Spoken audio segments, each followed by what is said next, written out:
ದಲ್ಲಿ ವಿಶೇಷವಾದ ರೆಸಿಪಿಯನ್ನು ಹೇಳ್ಕೊಡ್ತಾ ಇದ್ದೀನಿ. ಅದಕ್ಕಿಂತ ಮುಂಚೆ ನಿಮ್ಮೆಲ್ಲರಿಗೂ ನನ್ನ ಚಾನಲ್ ಆದ KTR ಸ್ಪೆಷಲ್ಗೆ ಸ್ವಾಗತ. ಹಪ್ಪಳಗಳಲ್ಲಿ ನಾನಾ ಥರ ಹಪ್ಪಳಗಳಿವೆ. ನಾನು ಇವತ್ತು ಅಕ್ಕಿ ಹಪ್ಪಳ ಮಾಡೋದು ಮನೆಯಲ್ಲೇ ಹೇಗೆ ಮಾಡ್ಕೊಳೋದು ಅಂತ ತೋರಿಸ್ಕೊಡ್ತಾ ಇದ್ದೀನಿ. ನಾವು ಇವತ್ತು ತೋರಿಸ್ತಾ ಇರೋದು ಮೆಜರ್ಮೆಂಟ್ ಏನಂದರೆ, ನಾವು 1.5 kg ಅಕ್ಕಿ ಹಿಟ್ಟಿಗೆ ಏನೇನೆಲ್ಲ ಹಾಕ್ಬೋದು, ಯಾವ ಮಸಾಲೆನ ರೆಡಿ ಮಾಡ್ಕೋಬೇಕು ಅನ್ನೋದನ್ನ ನಾವು ಮೊದಲೇ ತೋರಿಸ್ಕೊಟ್ಟೋದು ಸ್ಕ್ರೀನಲ್ಲಿ ಹಾಕಿದ್ದೀನಿ, ನೀವು ನೋಡ್ಕೊಳ್ಳಿ. ಮೊದಲು ನಾನು ಇಲ್ಲಿ ಹೇಳ್ತಾ ಹೋಗ್ತಾಯಿದ್ದೀನಿ ನೋಡಿ. 1.5 kg ಅಕ್ಕಿ ಹಿಟ್ಟಿಗೆ ನಾವು 2 ಈರುಳ್ಳಿಯನ್ನು ನಾವು ಈ ರೀತಿ ಹೆಚ್ಚಿಟ್ಕೋಬೇಕು.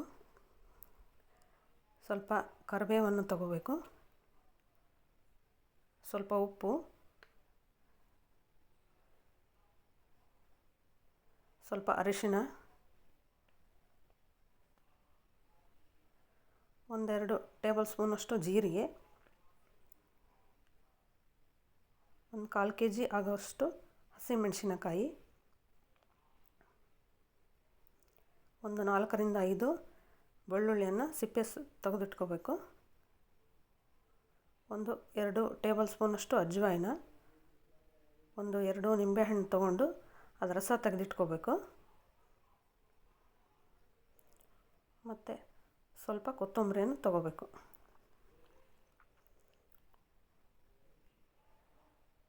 ಇವನ್ನೆಲ್ಲ ನಾವು ಯಾವ ರೀತಿ ಮಸಾಲೆ ರೆಡಿ ಮಾಡ್ಕೊಳೋದು ಅಂತ ಹೇಳ್ತೀನಿ. ನಾವು ನಿಂಬೆಹಣ್ಣಿನ ರಸ ಒಂದೊಂದು ಬಿಟ್ಟು ಇನ್ನುಳಿಕೆ ಎಲ್ಲ ಸಾಮಗ್ರಿಗಳನ್ನು ನಾನು ಮಿಕ್ಸಿಯಲ್ಲಿ ಹಾಕಿ ರುಬ್ಕೊಂಡು ಮಿಶ್ರಣವನ್ನು ರೆಡಿ ಮಾಡ್ಕೋಬೇಕು.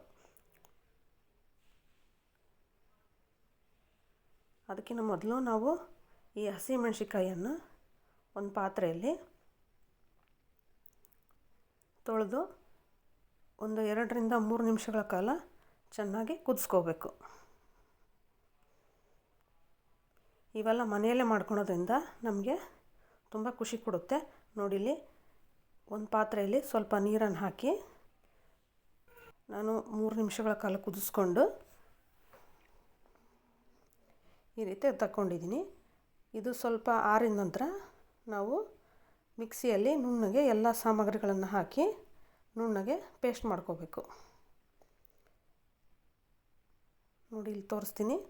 ಈ ರೀತಿ ಪೇಸ್ಟ್ ಮಾಡ್ಕೊಂಡ ನಂತರ ನಾವು ಒಂದು ದೊಡ್ಡ ಪಾತ್ರೆಯಲ್ಲಿ 2.5-3 ಲೀಟ್ರ್ ನೀರಾಗೋವಷ್ಟು ನೀರನ್ನು ಹಾಕ್ಕೊಂಡು ಈ ಮಿಶ್ರಣವನ್ನು ಹಾಕ್ಕೋಬೇಕು. ಅದು ಮೊದಲು ನೀರು ಕುದಿ ಬಂದ ನಂತರ ಈ ಮಿಶ್ರಣವನ್ನು ನಾವು ಆ ನೀರಿಗೆ ಹಾಕ್ಕೋಬೇಕು.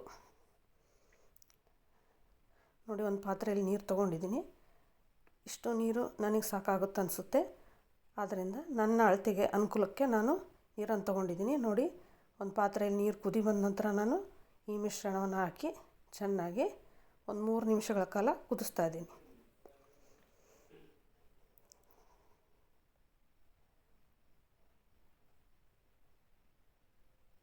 ಈ ರೀತಿ ಕೈ ಆಡಿಸಿ 3 ನಿಮಿಷಗಳ ಕಾಲ ಕುದಿ ಬಂದ ನಂತರ ನಾವು ನಿಂಬೆ ರಸವನ್ನು ನಾವು ಇದಕ್ಕೆ ಸ್ವಲ್ಪ ಬೆರೆಸ್ತಾ ಹೋಗಬೇಕು.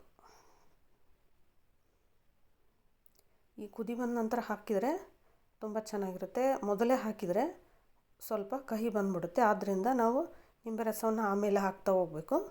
ಆಮೇಲೆ ಅದು ಕುದಿ ಬಂದ ನಂತರ ಈ ಹಿಟ್ಟನ್ನು ಸ್ವಲ್ಪ ನಿಧಾನವಾಗಿ ಈ ರೀತಿ ಹಾಕ್ತಾ ಹೋಗಬೇಕು.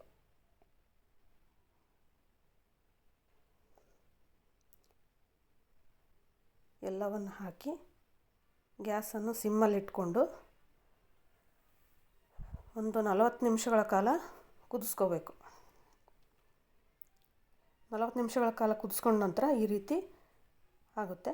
ಈ ರೀತಿ ಆದಮೇಲೆ ಗ್ಯಾಸನ್ನು ಆಫ್ ಮಾಡಿ ಅದು ಗಂಟುಗಳಿಲ್ಲದಂತೆ ನಿಧಾನವಾಗಿ ಒಂದು ಪಾತ್ರೆಯಲ್ಲಿ ಎಲ್ಲ ಕೂಡಿಸ್ಕೊಂಡ ನಂತರ ಈ ರೀತಿ ಉಂಡೆಗಳನ್ನು ಮಾಡಿಕೊಂಡು ನಮಗೆ ಅನುಕೂಲಕ್ಕೆ ಆಕಾರಕ್ಕೆ ತಕ್ಕಂಗೆ ಸೈಜ್ಗೆ ಅನುಗುಣವಾಗಿ ನಾವು ಈ ರೀತಿ ಬಿಲ್ಲೆಗಳನ್ನು ಮಾಡಿಕೊಂಡು ಹಪ್ಪಳವನ್ನು ಮಾಡಬೇಕು. ಹಪ್ಪಳವನ್ನು ಮಾಡಿದ ನಂತರ ಈ ರೀತಿ ಬಿಸಿಲಲ್ಲಿ ಒಂದಿನ ಒಣಗಿಸ್ಕೋಬೇಕು. ನಾವು ಮೇಕರಲ್ಲಾದರೂ ಮಾಡ್ಕೋಬೋದು ಅಥವಾ ಲಟ್ಟಣಿಗೆಲ್ಲಾದರೂ ಲಟ್ಟಿಸ್ಕೋಬೋದು.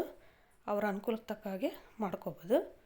ಈ ರೀತಿ ಒಂದು ದಿನ ನಾವು ಬಿಸಿಲಲ್ಲಿ 2-3 ಗಂಟೆಗಳ ಕಾಲ ಒಣಗಿಸಿ ಅದು ಒಣಗಿದ ನಂತರ ಈ ರೀತಿ ನಾವು ಹಪ್ಪಳ ರೆಡಿ ಆಗ್ತವೆ.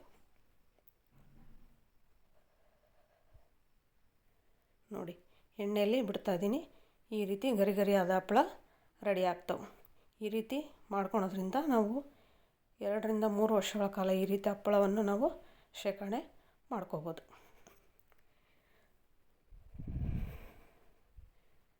ಈ ವಿಡಿಯೋ ನಿಮಗೆ ಇಷ್ಟವಾದಲ್ಲಿ ಪ್ಲೀಸ್ ಲೈಕ್ ಮಾಡಿ, ಶೇರ್ ಮಾಡಿ, ಸಬ್ಸ್ಕ್ರೈಬ್ ಮಾಡಿ. Thank you for watching.